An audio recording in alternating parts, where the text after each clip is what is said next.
दोस्तों आज की कहानी एक ऐसे लड़के की है जिसके पिता अपने इकलौते बेटे को पढ़ाने के लिए अपना सब कुछ दांव पे लगा देता है। हालांकि वो लड़का भी जो पढ़ने में बहुत तेज होता है, तेज तरार होता है। दरअसल उस लड़के को जो बचपन से ही उसे वकील बनने का शौक होता है, इसीलिए वो काफ़ी मेहनत से अपनी पढ़ाई करता था। और जैसे ही उसकी अपनी पढ़ाई पूरी हो जाती है, वो वकील भी बन जाता है और उसे वकालत की डिग्री भी मिल जाती है। अब जैसे उसे वकालत की डिग्री मिल जाती है, उसके बाद से वो संविधान का पावर दिखा करके इस प्रकार से वो गलत काम करने लगता है कि वो जिस कारण से हमेशा हमेशा के लिए वो जेल के भीतर पहुंच जाता है। हालांकि उसको अपने नॉलेज पे इतना ज़्यादा ओवर कॉन्फिडेंस होता है कि उसको पूरा भरोसा होता है कि पुलिस उसका कुछ भी नहीं उखाड़ पाएगी। लेकिन पुलिस जब इस केस का खुलासा करती है, असलियत जब लोगों को पता चलता है, तो फिर सच में इसको सुनने के बाद हर कोई हैरान प्रकार ही नहीं होता, बल्कि ये कह के सोचने और समझने पर भी कहीं ना कहीं मजबूर हो जाता है कि क्या कोई इंसान ऐसा कर सकता है। नमस्कार, मेरा नाम जितेंद्र कुमार, आप देख रहे हैं स्टडी सफर तक। वीडियो को लाइक और चैनल को सब्सक्राइब जरूर कीजिएगा, साथ ही वीडियो को शेयर कर दीजिएगा। दोस्तों आज की जो सच्ची घटना मैं आपको बताने वाला हूँ, दरअसल इस कहानी की शुरुआत होती है राजस्थान राज्य के पाली जिले से। राजस्थान के पाली जिले का एक गांव पड़ता है पटपारा, जो सचुत सिटी थाने के अंतर्गत आता है। मैं आपसे ये घटना की बात कर रहा हूँ 19 जून 2024 की सुबह के समय की। दरअसल इसी अटपरा गांव के बाहर सड़क के किनारे एक महिला की लाश पुलिस को मिलती है। अब पुलिस को जब उस लाश को चेक करती है, तो फिर पता चलता है कि मरने वाली महिला की उम्र करीब करीब 35-36 वर्ष के आसपास है, जिसके शरीर के ऊपर 3 गोलियां लगी हुई थी। हालांकि उस महिला की कपड़े और मांग में सिंदूर देख करके पुलिस इतना तो भरोसा कर लेती है कि वो महिला शादीशुदा है। लेकिन पुलिस जब उस घटनास्थल की जब बारीक से मुआयना करती है, तो न तो वहाँ पर कोई सबूत मिलता है, न ही उस महिला के पास कोई ऐसा प्रमाण मिलता है जिससे उसकी पहचान की जा सके। अब इसीलिए पुलिस सबसे पहले उस लाश को अपने कब्जे में लेकर पोस्टमार्टम के लिए जिला अस्पताल भेजती है, और फिर उस लाश के बारे में पता करने के लिए उसका एक फ़ोटो खींच करके उस एरिया के तमाम थाने के अंदर सर्कुलेट कर देती है। लेकिन इसके बावजूद भी उस महिला के बारे में पुलिस को कोई खबर नहीं मिलती है। इसीलिए अगले दिन 20 जून 2024 को पुलिस उस महिला का फ़ोटो लेकर के सोशल मीडिया के कई प्लेटफॉर्म पे डाल देती है। लेकिन जैसे सोशल मीडिया पे फ़ोटो उसका पोस्ट होता है, जैसे ही देखते वो फोटो जो वायरल होने लगता है। जब ये फोटो जब वायरल होते होते उत्तराखंड के बिजनौर जिला के अंतर्गत उदयपुर थाने के अंदर आता है। उदयपुर थाने की पुलिस उस फोटो को देख करके पहचान जाती है। दरअसल मरने वाला महिला का नाम होता है वर्षा, जिसके पिता का नाम होता है यशपाल। यशपाल जो उदयपुर थाने के बगल के एक गांव के निवासी होते हैं। एक दिन पहले वो अपनी बेटी की गुमशुदगी का रिपोर्ट उस थाने के अंदर दर्ज करवाए थे। उदयपुर थाने की पुलिस जब उस फोटो को देखती है, सबसे पहले इस बात की जानकारी वर्षा के पिता यशपाल को दे देती है और उनको थाने बुला लेती है। यशपाल जब थाने में जाते हैं, तो पुलिस जब उस फोटो को दिखाती है, तो देखने के बाद यशपाल भी उस फोटो को देखकर पहचान जाते हैं और रोते बिलखते हुए पुलिस वालों को बताते हैं कि साहब, मेरी बेटी की हत्या किसी और ने नहीं बल्कि मेरे ही दामाद ने किया है। अब वर्षा के पति का नाम होता है विशाल, जो उदयपुर के ही जसपुर गांव का रहने वाला होता है। अब यशपाल जो अपने दामाद का नाम लेते हैं, उसके पास पुलिस विशाल के घर पहुंचती है और विशाल को उसके घर से गिरफ्तार करके थाने लेकर के चली आती है। हालांकि पुलिस जब विशाल से उसकी पत्नी की हत्या के बारे में पूछताछ करती है, और इधर विशाल को जब ये बात पता चलता है कि उसकी पत्नी की हत्या कर दी गई है, ये बात सुन करके विशाल भी चीख चीख करके रोने लगता है और पुलिस वालों को बताता है कि साहब, आप लोग कैसी कैसी बहकी बहकी बातें करता है। भला मैं अपनी ही पत्नी का हत्या मैं खुद ही क्यों करूंगा। पुलिस विशाल से आगे कई तरह के सवाल पूछती है, लेकिन विशाल भी अपनी जिद से वो पीछे ही नहीं हटता है। इसीलिए पुलिस अब फिर से वर्षा के पिता यशपाल को थाने बुला लेती है और उनसे फिर पूछताछ करती है कि आखिरकार आपको अपने दामाद के ऊपर ही शक क्यों जा रहा है, क्यों शक कर रहे हैं। इस पर यशपाल पुलिस वालों को बताते हैं कि साहब, मेरा दामाद 13 जून को मेरे घर आया था और फिर मेरी बेटी को अपने साथ लेकर के घुमाने के बहाने से ले गया था। हालांकि 17 जून को जब मेरी छोटी बेटी रीना जब अपनी बहन वर्षा के नंबर पे फ़ोन की, तो फिर उसका नंबर स्विच ऑफ आ रहा था। इसीलिए रीना जब अपने जीजा विशाल के नंबर पे कॉल करती है और जब अपनी बहन वर्षा के बारे में पूछताछ की, तो विशाल कह रहा था कि दरअसल वर्षा कहीं गायब हो गई है। इसीलिए मुझे शक है कि हो न हो मेरी बेटी की हत्या मेरे दामाद विशाल ने ही किया है। जब यशपाल इस तरह की बातें पुलिस वालों को बताता है, उसके बाद से पुलिस फिर से विशाल से आगे पूछताछ करती है कि जब तुम अपने ससुराल गए थे, तो फिर 13 जून को अपनी पत्नी को लेकर के जब वहाँ से तुम घर से निकले थे ससुराल से, तो उसको कहाँ लेकर के गया था। आखिरकार तुम्हारी पत्नी वर्षा गायब कहाँ से हुई थी। हालांकि पुलिस जब इस तरह की बातें पुलिस विशाल से सवाल करती है तो आखिरकार विशाल भी पुलिस वालों को सही तरीके से जवाब नहीं दे पाता है, जिसकी वजह से पुलिस को अब कहीं ना कहीं विशाल के ऊपर ही शक होने लगता है। इसीलिए पुलिस अब विशाल से सख्ती से पूछताछ करती है और पुलिस जैसे अपनी सख्ती दबाव दिखाना शुरू करती है, इधर विशाल भी पुलिस वालों को धमकी देने लगता है कि मैं आप लोगों के साथ सख्ती से डरने वाला नहीं, इस तरह के दबाव मैं नहीं, क्योंकि मैंने भी वकालत कर रखा है। अगर आप लोग मेरे साथ जोर जबरदस्ती करेंगे तो फिर मैं उल्टा आप लोगों के ऊपर केस कर दूंगा। लेकिन वकील होने का जब वो दावा करता है, पुलिस भी उसे छोड़ देती है और फिर जाकर इस केस की जांच पड़ताल में वो जुट जाती है। दरअसल पुलिस इस केस की जांच पड़ताल करते हुए सबसे पहले विशाल के मोबाइल नंबर का कॉल डिटेल्स निकलवाती है।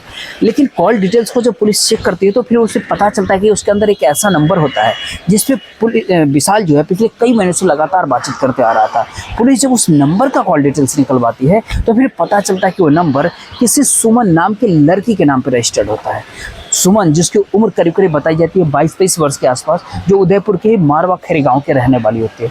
पुलिस को जब इस तरह की डिटेल्स मिल जाती है, पुलिस फिर से विशाल को थाने बुला लेती है और अब विशाल से वो सवाल पूछती है कि तुम्हारा सुमन के साथ में क्या रिलेशन है। पुलिस जैसे सुमन का नाम लेती है, ये सुन करके विशाल भी एकदम से घबरा जाता है। दरअसल विशाल को अब ये डर सताने लगता है कि पुलिस कहीं सारा राज न खोल दे, इसीलिए अब विशाल मजबूर होकर के अपनी सच्चाई कबूल करता है और पुलिस वालों को बताता है कि साहब सुमन मेरी प्रेमिका है।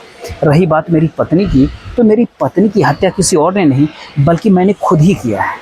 आखिरकार विशाल मजबूर होकर के अपनी पूरी सच्चाई को पुलिस के सामने कबूल करता है। लेकिन विशाल जब अपनी ही पत्नी की हत्या की पूरी कहानी पुलिस वालों को अपनी ही जुबानी बताता है तो सच में इसको सुनने के बाद हर कोई हैरान रह जाता है, दंग रह जाता है। दरअसल इस कहानी की शुरुआत होती है घटना से ठीक करीब 7 वर्ष पहले।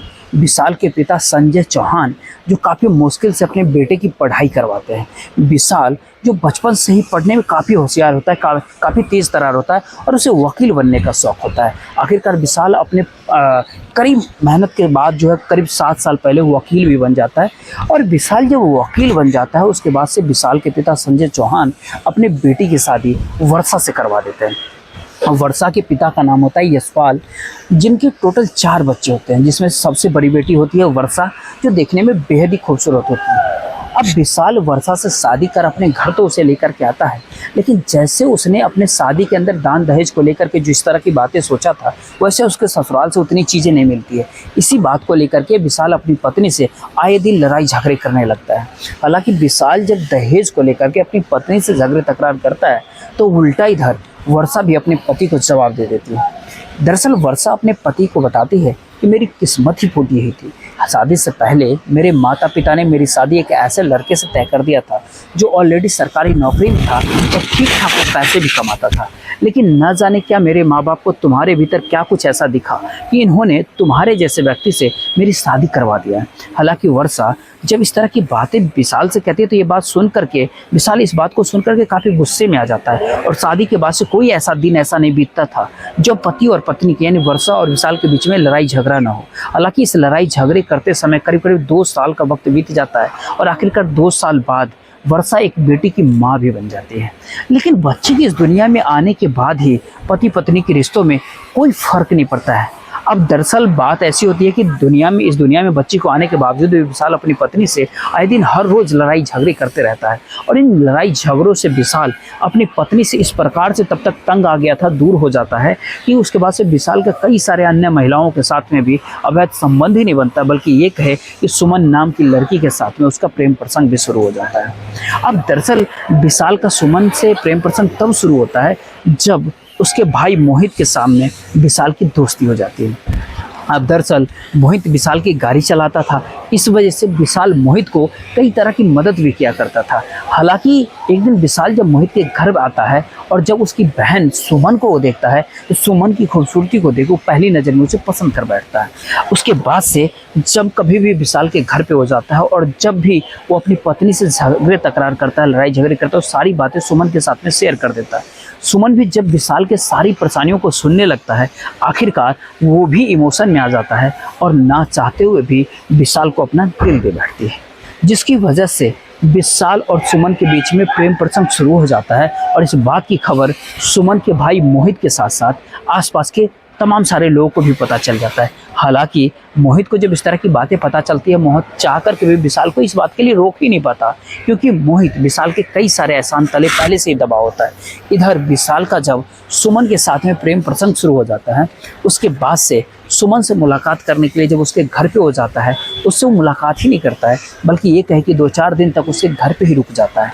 जब इधर विशाल का सुमन के साथ में काफ़ी नज़दीकियाँ बढ़ जाती है, आखिरकार एक दिन इस बात की खबर विशाल की पत्नी वर्षा को पता चल जाता है।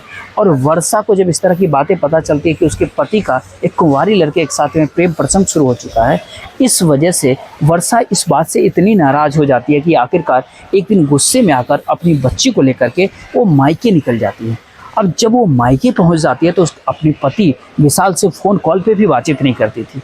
इस वजह से विशाल अपनी पत्नी को मनाने का प्रयास भी नहीं करता है, लेकिन घर पे वो जब वापस आता है, अपनी पत्नी को नहीं देखता है, तो वो तन्हाई उससे बर्दाश्त नहीं होती है। जब कभी भी विशाल को तन्हाई महसूस होता है, सुमन के पास चला जाता है और अपना वक्त बिताने लगता है। लेकिन धीरे धीरे करके करीब करीब 1.5 महीने का वक्त बीतता है, तब जाकर के विशाल को लगता है कि मैं इस तरह के जीवन कैसे जी सकता हूँ। दरअसल घटना से करीब 1 सप्ताह पहले विशाल जब सुमन से मुलाकात करने के लिए उसके घर पे जाता है, तो वहाँ पर मोहित भी पहले से ही मौजूद होता है। अब विशाल मोहित को कहता है कि मैं सुमन से शादी करना चाहता हूँ। अब शादी करने की बात जब कहता है, ये सुन करके मोहित भी एकदम से घबरा जाता है, चौंक जाता है और विशाल को जवाब देते हुए वो कहता है कि ये कैसे संभव है, तुम पहले से ही शादीशुदा ही नहीं हो, बल्कि ये कहे कि तुम्हारे पास एक बेटी भी है। वर्षा का जब नाम लेता है, उस पर विशाल समझाते हुए कहता है कि तुम्हें उसकी फिक्र करने की कोई ज़रूरत नहीं है। दरअसल मैंने फैसला कर लिया है कि मैं वर्षा को हमेशा हमेशा के लिए इस दुनिया से हटा दूंगा, लेकिन इस काम में तुम्हें मेरा साथ देना पड़ेगा।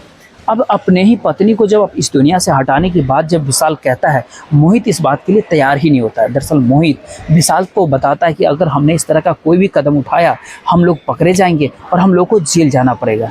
इस पर विशाल मोहित को समझाते हुए आगे कहता है कि शायद तुम भूल गए हो कि मैं वकील हूँ, इस केस को कोर्ट में मैं इस तरीके से नचाऊंगा घुमाऊंगा कि उसको देखने के बाद तुम भी एकदम से दंग रह जाओगे। दरअसल विशाल जब अपने नॉलेज को लेकर के इतना ओवर स्मार्ट बन रहा था, जब मोहित के साथ में इस तरह की बातें बताता है, तो आखिरकार मोहित विशाल का साथ देने के लिए तैयार हो जाता है। उसके ओवर कॉन्फिडेंस को देख करके उसके बाद से मोहित और विशाल दोनों मिल करके एक प्लान तैयार करता है और इसी प्लान के अंतर्गत 13 जून 2024 के सुबह सुबह विशाल अपने ससुराल अपनी पत्नी वर्षा से मुलाकात करने के लिए चला जाता है। 13 जून 2024 के सुबह सुबह जब अपने ससुराल वो पहुंचता है, तो फिर इधर वर्षा जब दरवाजे पर अपने पति को देखता है, तो फिर न जाने वर्षा को ऐसा क्या हो जाता है कि वर्षा अपने पति विशाल को देखने के बाद एकदम से खुश हो उठती है। विशाल इसी बात का फ़ायदा उठाता है। दरअसल विशाल अपनी पत्नी वर्षा से अपनी गलतियों की माफ़ी मांगते हुए वर्षा को कहता है कि दरअसल 18 जून को जो हमारी शादी का सालगिरह, क्यों ना हम राजस्थान प्रदेश के खाटू श्याम बाबा का दर्शन करने के लिए चलते हैं, जो खाटू श्याम बहुत प्रसिद्ध है वहाँ पे, और एक नई जीवन की शुरुआत करते हैं। विशाल जब अपनी पूरी प्लान के बारे में बताता है, सुन करके वर्षा को भी ऐसा लगता है कि शायद उसका पति सब कुछ अब भूल चुका है, क्योंकि विशाल अपनी पत्नी से आगे ये भी कहता है कि सुमन की अब शादी होने वाली है और मोहित भी तुमसे मिलना चाहता है। इसीलिए मैं चाहता हूँ कि मैं सारे पुराने गिले शिकवे को भूल जाता हूँ और एक नई जीवन का शुरुआत करता हूँ। जब सुमन की शादी होने की बात वो कहता है, तो फिर वर्षा को भी पूरा भरोसा हो जाता है कि अब उसका पति विशाल सही रास्ते पे आ गया है। इसीलिए वर्षा भी अब अपने पति के साथ जाने के लिए तैयार हो जाती है। उसके बाद से विशाल मोहित के नंबर पे फ़ोन कॉल करता है और फ़ोन करके बताता है कि तुम गाड़ी लेकर के मेरे ससुराल आ जाओ। इधर मोहित जो 4 व्हीलर लेके 4 चक्का गाड़ी लेकर के विशाल के ससुराल के लिए निकलता है, तो अपने साथ अपने एक दोस्त को भी साथ में गाड़ी में ले लेता है, जिसका नाम होता है सोनू भूमियार करके। दरअसल वो गाड़ी सोनू ही चलाता है और मोहित सोनू को लेकर के सुबह के करीब 11 बजे के आसपास वर्षा के घर पे आ जाता है, यानी विशाल के ससुराल आ जाता है। इधर वर्षा भी तब तक अपना सारा सामान वामान पैक कर रखी थी और अपनी बेटी को भी जब साथ ले जाने की बात करती है, तो विशाल अपनी पत्नी वर्षा को समझाते हुए कहता है, दरअसल हमारी शादी की सालगिरह 18 जून को है, पहले हम इधर उधर घूम करके आते हैं, अपना हनीमून मनाते हैं, और 18 जून को जब खाटू श्याम बाबा का दर्शन करने के जब दर्शन करके घर वापस आएंगे, उसके बाद बेटी को साथ लेकर के घर चलेंगे। वर्षा भी अपने पति विशाल की बात मान लेती है और आखिरकार अपने पति विशाल के साथ ही मोहित के उस 4 चक्के गाड़ी में बैठ जाती है। उसके बाद से मोहित का जो दोस्त होता है सोनू, वो गाड़ी लेकर के रवाना होता है। सबसे पहले वहाँ से निकल करके उत्तर प्रदेश वो आता है और उत्तर प्रदेश के कई सारे शहरों में वो घूमते हुए, मतलब आसपास घूमता भी है और कई होटलों के अंदर ठहरता भी है। घर से निकले हुए जब 4 दिन का वक्त हो जाता है, आखिरकार 4 दिन बाद जब 17 जून 2024 को वर्षा की छोटी बहन रीना जब अपने बहन वर्षा के नंबर पर कॉल करती है तो वर्षा का नंबर स्विच ऑफ उसे बताता है, क्योंकि विशाल अपने प्लान के तहत वर्षा का मोबाइल जो है पहले ही स्विच ऑफ कर रखा था।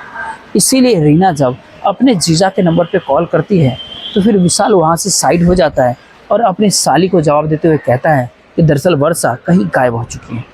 अब विशाल ये जवाब तो दे देता है रीना को, लेकिन विशाल को अब ये भी डर सताने लगता है कि कहीं वर्षा के परिवार वाले उसको ढूंढने न लगे। इसीलिए जब एक दिन का और समय बीतता है, आखिरकार 18 जून 2024 को ये चारों मिलकर के राजस्थान के लिए निकल जाते हैं। ये चारों जब राजस्थान राज्य के पाली जिला के अंतर्गत अटपरा गांव के बाहर जब गाड़ी पहुंचती है, रात का करीब 10 से 11 बजे का समय होता है, सुनसान इलाका जब मिलता है तो गाड़ी के भीतर ही मोहित और विशाल दोनों मिल करके वर्षा की वहीं पर गला दबा करके हत्या कर देता है। अब वर्षा की जब मौत हो जाती है उसके बाद से उसकी लाश को गाड़ी से बाहर निकालते हैं और सड़क के किनारे फेंक देते हैं। उसके बाद से विशाल अपने पास से एक तमंचा को निकालता है और उसी तमंचे से वर्षा के ऊपर एक पर एक 3 गोलियां चला देता है।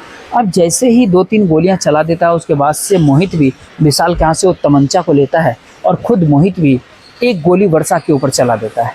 चूँकि इन लोगों ने पहले ही इस तरह का प्लान कर लिया था कि वर्षा की मौत के बाद उसकी डेड बॉडी को गड्ढा खोद करके उसके अंदर दफना देंगे, लेकिन एक पर एक 3-3 गोलियां चलने की आवाज़ जब आसपास के लोगों को पता चलता है, वो जब आवाज़ सुनाई देता है तो सारे लोग डर जाते हैं और वर्षा की डेड बॉडी को वहीं पे छोड़ करके वो अपने घर के लिए भाग जाते हैं। इधर 19 जून 2024 को भी वर्षा के परिवार वाले जब उसके नंबर पे लगातार फ़ोन कॉल करते हैं, जब फ़ोन नहीं लगता है तो आखिरकार वर्षा के पिता यशपाल नज़दीकी पुलिस स्टेशन जाते हैं और अपनी बेटी की वर्षा की गुमशुदगी का रिपोर्ट दर्ज करवा देते हैं। सच में विशाल जब पूरी कहानी अपनी ही जुबानी पुलिस वालों को बताता है और उसके बाद पुलिस विशाल के कहने पर उसके दोस्त मोहित और मोहित के दोस्त सोनू, इन दोनों को भी अपने साथ गिरफ्तार करके लाती है। पुलिस जब इन तीनों को गिरफ्तार कर लेती है, अगले दिन जिला अदालत में इन तीनों को पेश कर देती है, जहाँ से अदालत ने इसे तीनों को जेल भेज देता है। दोस्तों, ये पूरे घटनाक्रम सुनाने का उद्देश्य आपको परेशान करना नहीं आपका दिल दुखाना है, बल्कि आपको जागरूक करना है, आपको सचेत करना है। आप जहाँ भी रहे सुरक्षित रहे और अपने परिवार वालों का हमेशा ख्याल रखें। बाकी इस वीडियो के बारे में आपकी क्या राय है, आप अपनी राय जरूर शेयर कीजिएगा। बाकी वीडियो को लाइक और चैनल को सब्सक्राइब जरूर कर लीजिएगा, साथ ही वीडियो को शेयर कर दीजिएगा। जय हिंद, जय भारत।